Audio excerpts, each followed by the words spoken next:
Hi, this is TapCat. Welcome back to my fourth season of XCOM 2.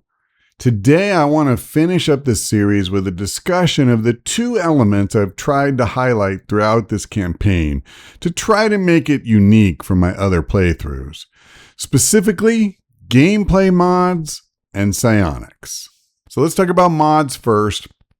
I had done quality of life and cosmetic mods before. Really enjoy both of those. But this time around, I added several that were meant to change the way the game itself plays. I thought True Retroactive AWC, it's a very quiet mod. You hardly notice it's there. But knowing that the delay in building the Advanced Warfare Center would not screw me out of, multiple abilities, that was really nice. So I'm glad I used that. More map packs. I'll be honest, I'm one who probably is not very good at noticing the map or repetition in maps. Like, it has to really be a carbon copy to jump out at me. So I almost don't even have an opinion on it. I would trust what viewers say more than myself. But hopefully it did provide viewers some variety and, made the game feel a little less repetitious. A better Advent 2 was the star of the show for me, no question. Sure, it absolutely caused me some game balance issues, largely of my own making, because I wanted to play it blind. I didn't want to know what was coming. And that was great and all, but the author very clearly warns you when you subscribe to that mod that it's going to make the game virtually unplayable if you try to play vanilla. In other words, you need longer mission timers because otherwise you're just going to fail missions. You're facing more and more enemies, and that takes more actions to do. And that translates into more turns. So we had to adjust the difficulty a couple of times. And if I had done a little bit more research in advance, I probably would have, done a better job up front of managing that. But that said, if I ever play another campaign, it's very likely that I would use a better Advent 2. I think the only reason I wouldn't is if I were achievement hunting. I've actually been tempted, and I don't think I would do this on camera because it would be really boring. But part of me would love to do one of those runs where you try for no deaths. And I would definitely need to play on vanilla for that. I think, it's hard even then, and you would need a little luck to go your way. But if I'm playing and I really want to challenge myself, I think a better Advent 2 is awesome. And I would recommend it to anyone who wants that, in their XCOM 2. If you're already feeling overwhelmed, I would say don't. But if you feel like you want something different and something really challenging, I think he did a really great job with this mod. And I would encourage people to give it a try. Now, psionics. Very different story, where I'm very happy with the mods that I added. I pretty much see my attempt to incorporate psionics into this campaign as a failure. Now, yes, I did have psionic soldiers, and they even saw some action. That was not my goal.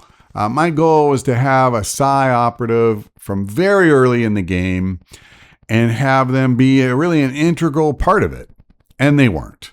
I was not able to do the research as early as I thought I would be able to. I was not able to build the lab as a result of that. And then I also had thought, because it worked this way in Enemy Unknown, that if you brought an operative on a mission, like in Enemy Unknown, if you used your abilities, you would level up from that. So my hope was, okay, I know he gets trained up in the Psi Lab, and it takes 2 weeks to get each new level, each new ability.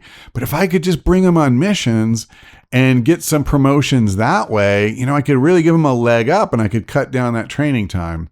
Unfortunately, that's not how the game works. They only get promoted or advance through training in the Psi Lab. So it just takes months and months of game time. And so at least on Legend difficulty, I just don't see psionics as being worth doing at all. You're lucky if you have somebody fully trained by the time you're ready to go for the final assault. And then you have this guy who has a million abilities. You haven't used a lot of them, and you really don't understand the intricacies of them.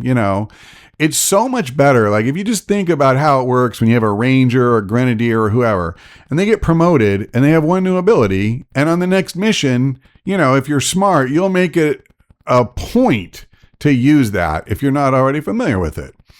And you want to use them as you go along so that you really, really understand how all those pieces fit together and what they're good at and what they're not good at.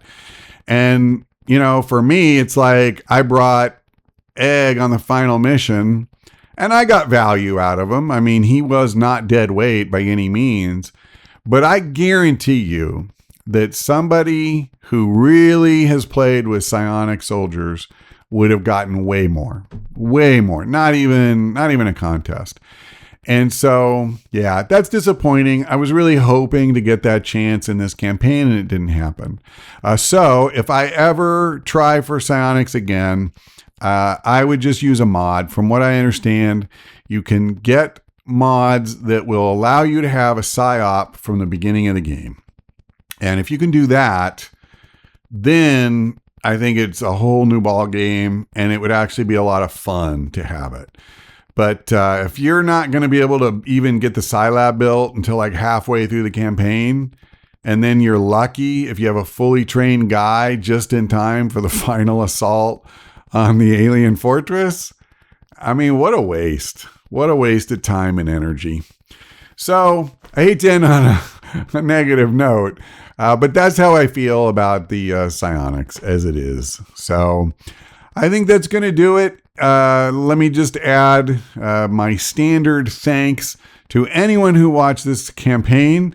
And by the way, I will say, because I do pay attention to the numbers, I think by far among my 4XCOM series so far, for people like going back to part 1 who started watching, a significantly higher percentage have been carrying through to the later installments than any of my prior series.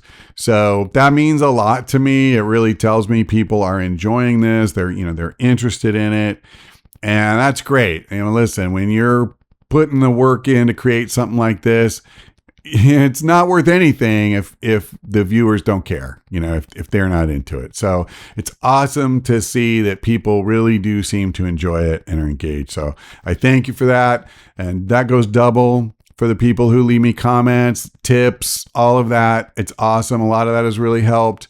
And a special thank you too to the author of A Better Advent 2, who is one of the people who has been watching and leaving comments and telling me little things about the mod and, what some of his intent was when he created it and stuff. I can't even tell you how amazing an experience that was, something I was using. And to have him kind of pop in and do that, it was just really special to me. So, I think that's going to cover it. Thank you very much for watching, and I hope to see you next time.